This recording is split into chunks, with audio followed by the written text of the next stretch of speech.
Hello bachcho, let's read the question. Question says, write a brief note on colchicine. So question में पूछा गया है कि brief note लिखना है कॉल्चिसिन पे. की कॉन्सेप्ट, माइटोटिक इनहिबिटर्स.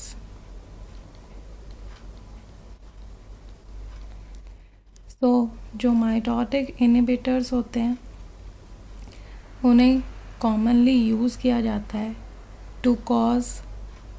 तो mitotic inhibitors are used to cause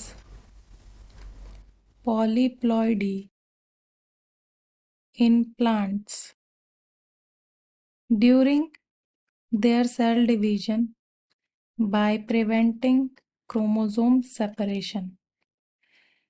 So जो माइटोटिक इनहिबिटर्स होते हैं वो क्रोमोसोम को सेपरेट नहीं होने देते सेल डिवीजन के टाइम पे, जिससे जो प्लांट है उसका प्लॉइडी लेवल जो है वो बढ़ जाता है. यहाँ पे जो कॉल्चिसिन है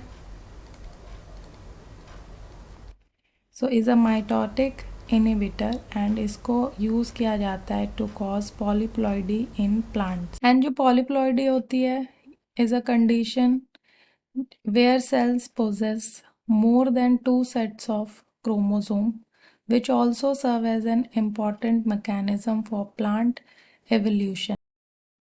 तो जो colchicine है it is an alkaloid and used in plant breeding for doubling the chromosome number. So ये यूज किया जाता है in plant breeding for doubling chromosome number. colchicine को एक्सट्रैक्ट किया गया है, ये एक्सट्रैक्ट किया जाता है from the com of the autumn crocus, जिसे कॉल्चिसिकम ऑटमनेल कहते हैं. एंड ये प्रिवेंट करता है mitosis in the metaphase by inhibiting the development of spindle fibrils, and जिसकी वजह से स्लो हो जाता है the division of the centromeres and prevent हो जाता है द डिवीजन ऑफ सेंट्रियोल्स. Cells begin mitosis but chromosome cannot be separated. And if colchicine is given to an animal or applied to a cell culture, all cells starting with mitosis after treatment will be stopped at the metaphase level. तो इसे mitotic poison भी कहा जाता है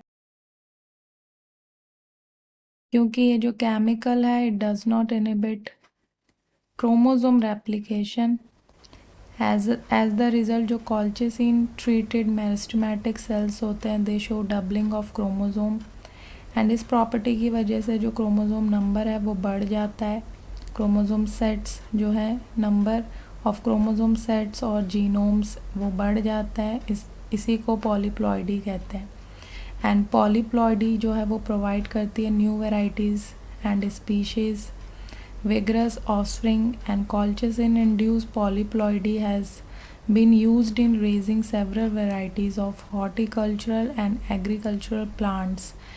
Example, potato. So hope you understood it well. Best of luck.